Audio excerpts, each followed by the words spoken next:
بسم اللہ الرحمن الرحیم الحمد للہ رب العالمین والصلاة والسلام علی سیدنا محمد وعلی آلہ وصحبہ اجمعین برحمتک یا ارحم الراحمین۔ درود پاک پڑھنے کی بے شمار برکتیں اور فضیلتیں ہیں۔ نبی کریم رؤوف الرحیم صلی اللہ تعالی علیہ وآلہ وسلم نے ارشاد فرمایا، جو بندہ مومن مجھ پر ایک بار درود پاک پڑھتا ہے، اللہ تبارک و تعالی اس کے 10 گناہوں کو معاف فرما دیتا ہے، اس کے نامہ اعمال میں 10 نیکیوں کا اضافہ فرماتا ہے اور اس کے 10 درجات بلند فرماتا ہے۔ لہذا ہمیں چاہیے کہ اپنے پیارے آقا رحمت دو عالم صلی اللہ علیہ وسلم کی ذات گرامی پر کثرت سے درود پاک پڑھیں۔ صلو علی الحبیب صلی اللہ تعالی علی محمد صلی اللہ علیہ وعلی آلہ وصحبہ وبارک وسلم۔ مولا یا صلی وسلم دائما ابدا علی حبیبک خیر خلق کلہم محمد سید الکونین والثقلین والفریقین من عرب ومن عجم۔ آج کا یہ پروگرام محرم الحرام کی مناسبت سے اختصار کے ساتھ کچھ باتیں آپ کی گوش گزار کروں گا۔ اس مادر گیتی پر بلا شبہ کروڑ ہا کروڑ انسانوں نے جنم لیا اور بالآخر موت نے انہیں اپنی آغوش میں لے کر ان کا نام و نشان تک مٹا دیا، لیکن جنہوں نے اسلام کی بقا اور سربلندی کے لیے اپنی جان، مال اور اولاد کی قربانی دی، جن کے دلی جذبات اسلام کے نام پر مر مٹنے کے لیے ہمہ وقت پختہ تھے، تاریخ کے اوراق پر ان کے تذکرے سنہری حروفوں سے کندہ ہیں۔ ان اکابرین کے کارناموں کا جب جب ذکر کیا جاتا ہے، دلوں پر رقت کی کیفیت طاری ہو جاتی ہے۔ ان کے پرسوز واقعات آج بھی ہمارے لیے مشعل راہ ہیں۔ بالخصوص واقعہ کربلا نہایت رقت اور سوز کے ساتھ جذبہ ایثار اور قربانی کو ابھارتا ہے۔ حضرت سیدنا امام حسین رضی اللہ تعالی عنہ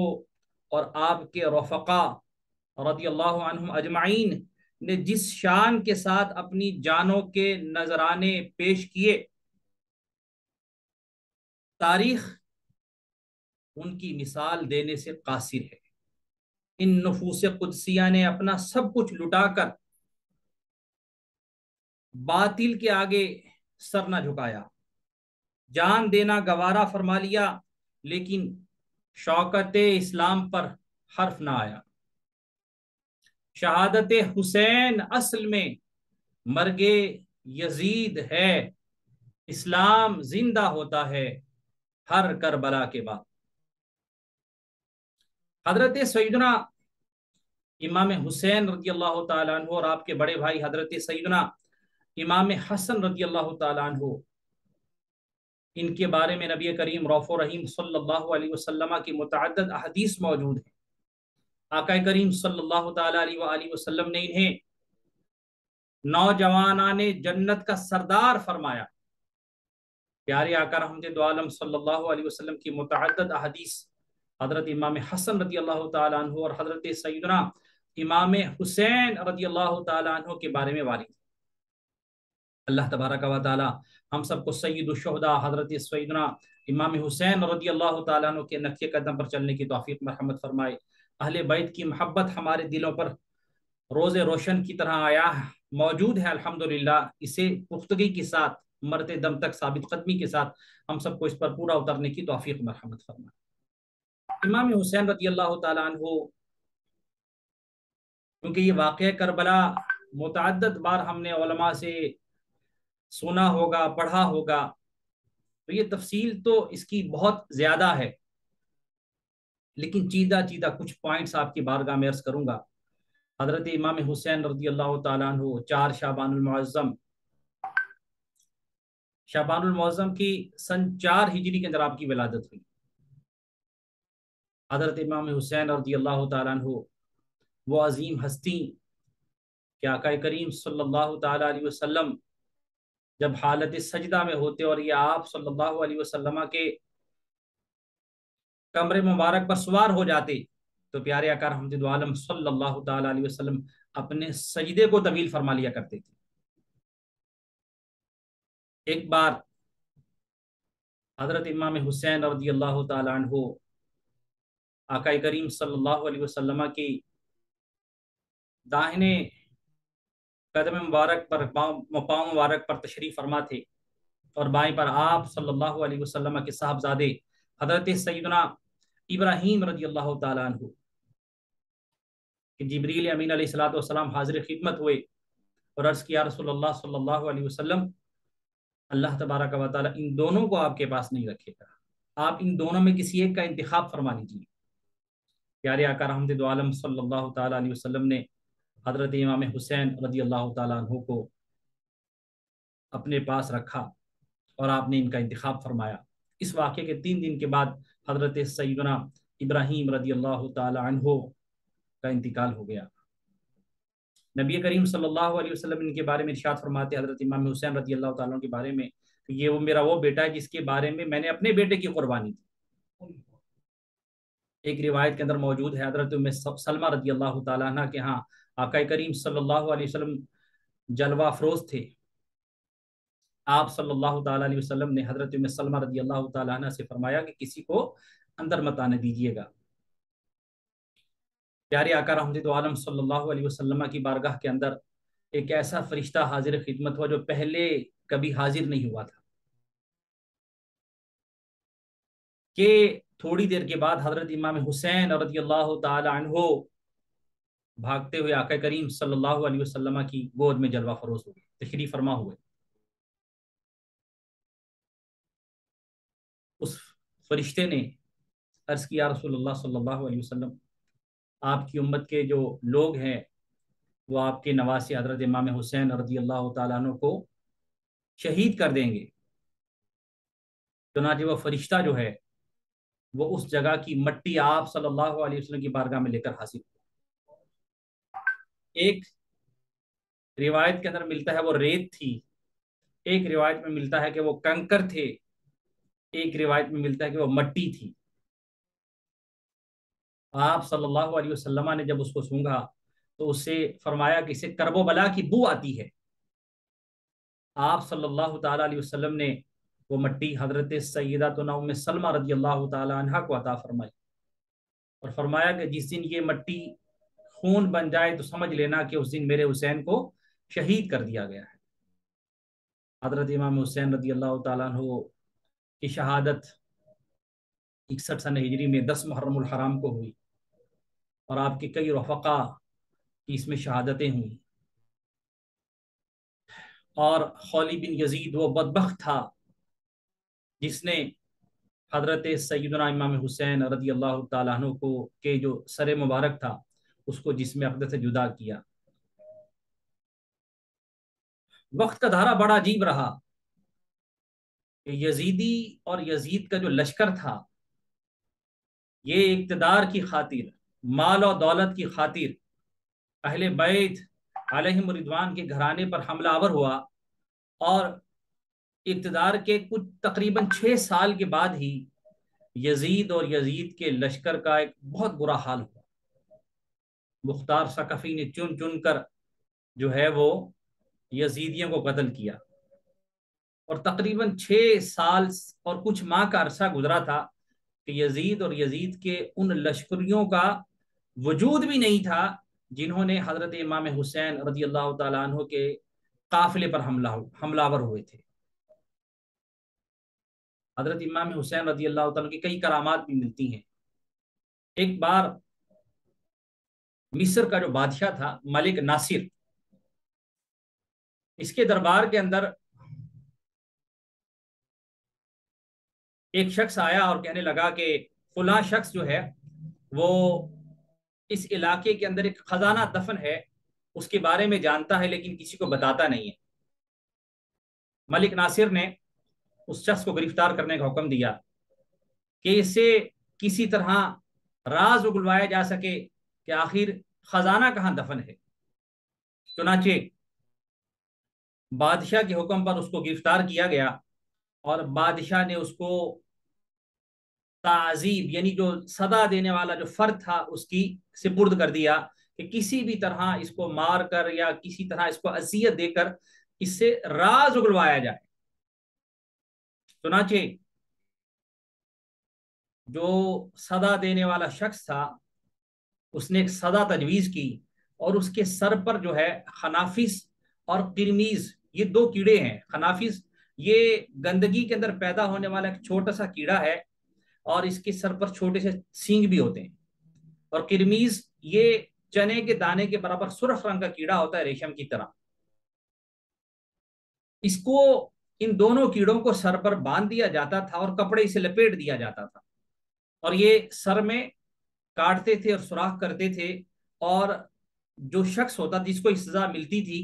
وہ شخص تکلیف کی شدت کے اندر اس قدر اپنے آپ کو درد محسوس کرتا تھا، یا تو وہ راز اگل دیا کرتا تھا یا کچھ ہی دیر میں اس کی موت واقع ہو جاتی تھی۔ چنانچہ بادشاہ کے حکم پر تعذیب یعنی سزا دینے والے شخص نے اس شخص کو جس کے پاس راز تھا اس کو جو سر پر یہ خنافس اور کرمیز کے کیڑے رکھ کر کپڑا باندھ دیا گیا تو اسے کوئی تکلیف نہ ہوئی۔ کچھ دیر کے بعد دیکھا کہ وہ کیڑے مر چکے ہیں۔ چند بار اس سے اس کے سر پر یہی معاملہ کیا گیا لیکن اس کو کوئی تکلیف نہ ہوتی اور کیڑے مر جاتے۔ اس سے اس کی وجہ پوچھی کہ آج تک کبھی ایسا نہیں ہوا، جس شخص کو یہ سزا دی گئی ہے وہ فرد جو ہے کچھ ہی دیر کے بعد مر جاتا ہے، لیکن تمہیں تو کچھ نہیں ہوا۔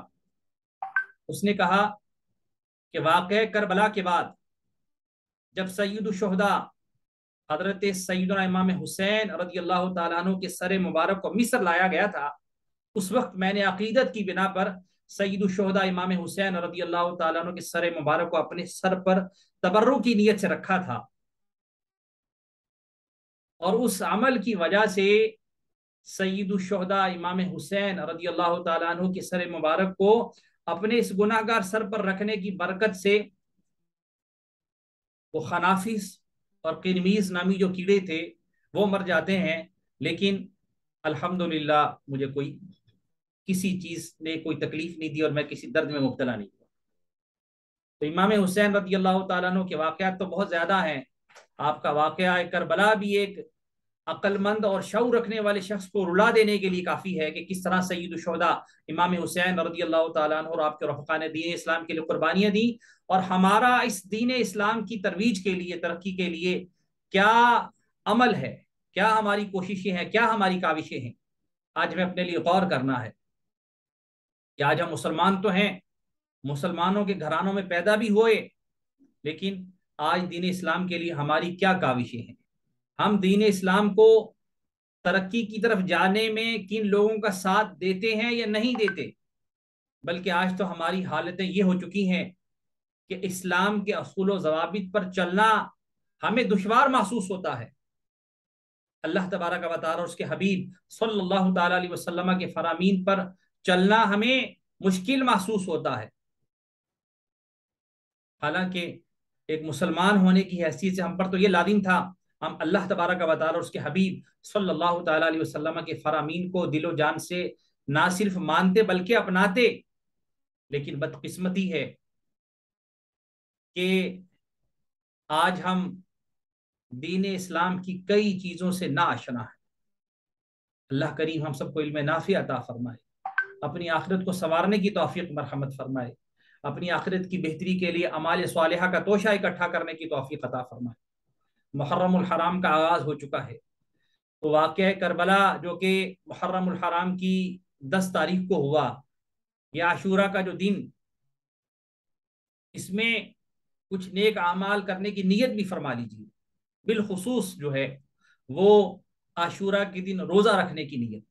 حدیث پاک کا مفہوم ہے کہ نبی کریم صلی اللہ علیہ وسلم نے ارشاد فرمایا مجھے گمان ہے کہ عاشورہ کا روزہ 1 سال کے قبل کے گناہوں کو مٹا دیتا ہے، لہذا ایک مسلمان ہونے کی حیثیت سے جس سے بن سکے، جو استطاعت رکھتا ہو، اسے چاہیے کہ وہ عاشورہ کا روزہ رکھے۔ اور یہ جو روزہ ہے عاشورہ کا، اس کے بارے میں ایک روایت میں ملتا ہے کہ یہود کی مخالفت کرو، چنانچہ 10 محرم الحرام کے ساتھ ساتھ ایک اور دن کا اضافہ کر لیا جائے، 9 اور 10 محرم الحرام، یا 10 اور 11 محرم الحرام، ان 2 دنوں کا روزہ رکھ لیا جائے۔ کہ روایت میں آتا ہے کہ یہود جو ہیں وہ 10 محرم الحرام کا روزہ رکھا کرتے تھے، تو آقا کریم صلی اللہ علیہ وسلم نے ارشاد فرمایا کہ یہود کی مخالفت کرو، ایک دن کا اضافہ فرما لیا، چنانچہ 9 10 یا 10 11 ان 2 روزوں کو رکھنے کا ہمیں ایک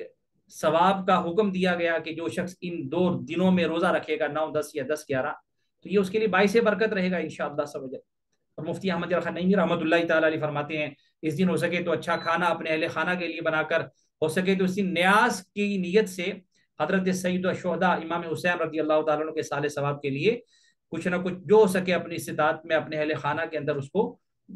فاتحہ شریف پڑھ کر نیاز شریف کی نیت سے گھر والوں کو ہی کھلا دیا جائے۔ اگر استطاعت ہو تو دوسرے احباب کو دینے کی، وہ بھی سبحان اللہ، لیکن اس دن اپنے گھر میں بھی اچھے کھانے کا اہتمام اس نیت کے ساتھ کہ نیاز حسین رضی اللہ تعالیٰ عنہ ہے، وہ بھی ہمارے لیے باعث برکت رہے گی انشاءاللہ سب۔ اللہ کریم ہم سب کو سید الشہداء امام حسین رضی اللہ تعالیٰ عنہ کے نقش قدم پر چلنے کی توفیق عطا فرمائے، ان کی سیرت کو اپنانے کی توفیق عطا فرمائے۔ اللہ تبارک و تعالی جملہ احباب جو ہمیں دعاؤں کے لیے کہتے رہتے ہیں، اللہ کریم سب کو جزائے خیر عطا فرمائے۔ اور QA global AQ global channel کا بہت بہت شکریہ، اللہ ان کو جزائے خیر عطا فرمائے، انہیں برکت عطا فرمائے۔ فی امان اللہ، دعاؤں میں یاد رکھیے گا۔ السلام علیکم ورحمۃ اللہ وبرکاتہ۔